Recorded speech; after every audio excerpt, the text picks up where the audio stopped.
Slick back. No, no, slick back. That's what I said. Slick back. No, nigga, I'm a pimp named Slick back. Pimp named Slick back. Pimp named, pimp named, pimp named Slick back. Nigga, are you deaf? I'm a pimp named Slick. Halo, selamat siang. Saya Guna Maitri, NPM 20411003. Saya dari kelas manajemen 21 gabungan.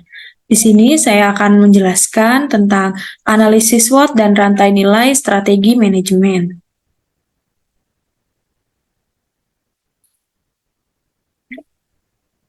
Pendekatan untuk menilai seberapa baik strategi pekerja.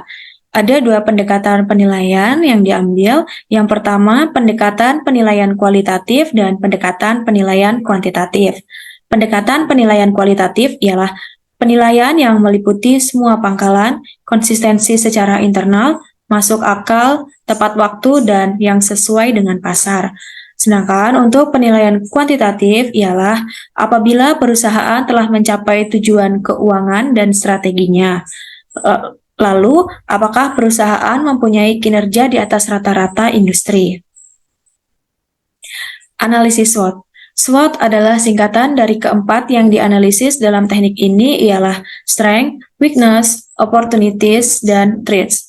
Agar strategi perusahaan dapat disusun dengan baik, strategi tersebut harus sesuai dengan kekuatan dan kelemahan sumber dayanya, ditunjukkan untuk menangkap peluang pasar terbaiknya, dan membangun pertahanan terhadap ancaman eksternal terhadap kesejahteraannya. Penjelasan SWOT. Yang pertama ada strength atau kekuatan, ialah sesuatu yang dilakukan perusahaan dengan baik atau dengan kata lain untuk meningkatkan daya saingnya. Yang kedua ada weakness atau kelemahan, ialah sesuatu yang tidak dimiliki perusahaan, dilakukan dengan buruk atau kondisi yang menempatkannya pada posisi yang kurang menguntungkan. Yang ketiga ada opportunities atau peluang, ialah adanya faktor eksternal yang dapat memberikan kontribusi kesuksesan bisnis perusahaan dengan prospek terbaik untuk pertumbuhan jangka panjang. Dan yang keempat, threats atau ancaman. Ancaman yang sering terjadi ialah ancaman eksternal. Bagian penting dari analisis SWOT. Ada 4 bagian yang saya ambil. Yang pertama, menggunakan 4 daftar untuk menarik kesimpulan tentang situasi perusahaan secara keseluruhan. Yang kedua, bertindak berdasarkan kesimpulan untuk menyesuaikan strategi perusahaan dengan kekuatan sumber daya dan peluang pasar. Yang ketiga, memperbaiki kelemahan-kelemahan penting. Dan yang terakhir, mempertahankan diri dari ancaman eksternal. Lalu ada rantai nilai atau value chain. Rantai nilai adalah serangkaian kegiatan yang dilakukan oleh suatu perusahaan untuk menghasilkan produk atau jasa yang memberikan nilai bagi pelanggan.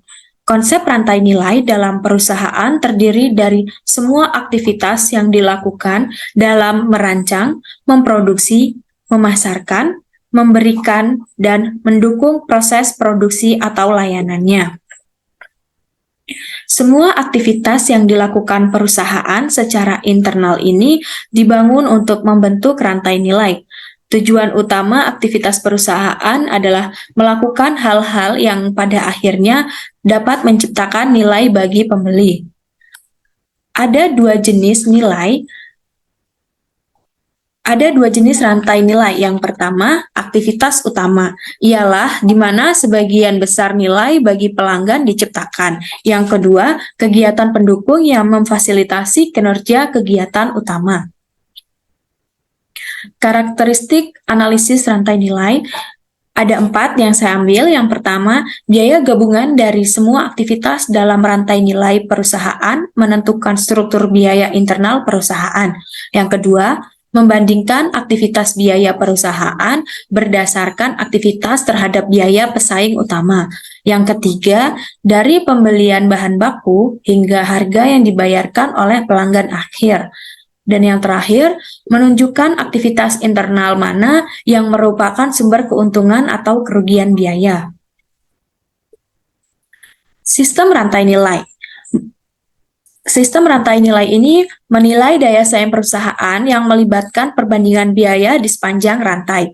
Rantai nilai pemasok bisa relevan karena adanya fitur kinerja dan kualitas input yang disediakan oleh pemasok, mempengaruhi biaya dan kinerja produk perusahaan. Rantai nilai atau distributor dan pengecer sangat relevan karena biaya dan margin keuntungan mewakili nilai tambah dan merupakan bagian dari harga yang dibayarkan oleh pengguna akhir. Sekian penjelasan dari saya. Terima kasih. Selamat siang.